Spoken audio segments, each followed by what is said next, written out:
Welcome to Whiskey Gaming, and this is my late review of Final Fantasy XVI Echoes of the Fallen. I played on the PS5 because it's still an exclusive. So let's get into it. Charon basically brings to Clive's attention these dusk crystals, as they're known, which are shitty, cheap knockoff crystals. And they've been flooding the black market, and she wants to know where they're coming from. So Clive and his little crew go on an adventure to find out where, and well, they wind up in a fallen tower. And I'm really not going to go too much more into detail, but suffice to say that I thought it was a cool story, and it felt kind of like a lost chapter of the game. The story kind of gives you some more backstory into the Fallen, which I think is cool, because, you know, more lore for the game, for a good story, and they provide it to you in a good manner. I don't have to go too in depth into too many other things, but let's get into the audio, which once again is great. The voiceover work is, you know, awesome as it was in the initial game, so there really shouldn't be a big difference there. It's a Final Fantasy game, so you know the music is going to be good. And the sound effects are also good. I didn't run into anything weird or missing, so no complaints there. And then for the gameplay mechanics and whatnot, it's still an action RPG just like the core game. None of that really changed here. From what I understand, the next DLC is going to bring some new abilities and whatnot, but the abilities are really the same in this DLC. I do think the cool thing that they added, however, is character costumes. Didn't really like most of the costumes, but you can reskin your weapons, and that I liked. So if you have the best weapon in the game, you can reskin it to look like, say, the Buster Sword, which they added in this DLC. But they also did add some new weapons, which were more powerful than the stuff I had in the core game. So that was also pretty cool. Then onto the controls, which zero complaints. I mean, the controls are the same, no changes there, so nothing to really say about that. And then onto the graphics and visuals, and again, not a huge change there. I mean, it's still a gorgeous looking game, graphically, and with all the different effects, it's stunning. And it should be. If your DLC looks worse than your core game, you've done something horribly wrong, which is obviously not the case here. They did add a few new creatures or variants of creatures, and I thought those were actually really awesome, and they fit with the story very well.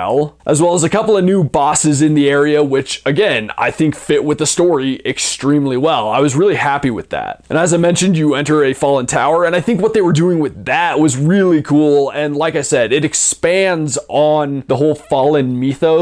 And I mean, it takes some of that mythos and puts it into fact in the world, which I think, for obvious reasons, is cool when you get to do that and you get to experience more of the world. But then they visualized it, which just obviously helps bring it to life. So to wrap this up, for $10, I actually think it was worth it, but I'm also a big fan of the game, so give me more Final Fantasy XVI, and I'm likely to be happy. If they do screw it up, I'll tell you, because I'll be disappointed as hell, because I enjoyed it. So yes, I recommend this DLC. If you enjoyed Final Fantasy XVI, it's worth picking up. Okay, in the comments down below, why don't you tell me, did you enjoy Final Fantasy XVI? And as always, thanks for watching. If you enjoyed the video, please hit that like button, and if you like what I'm doing in general, share and subscribe.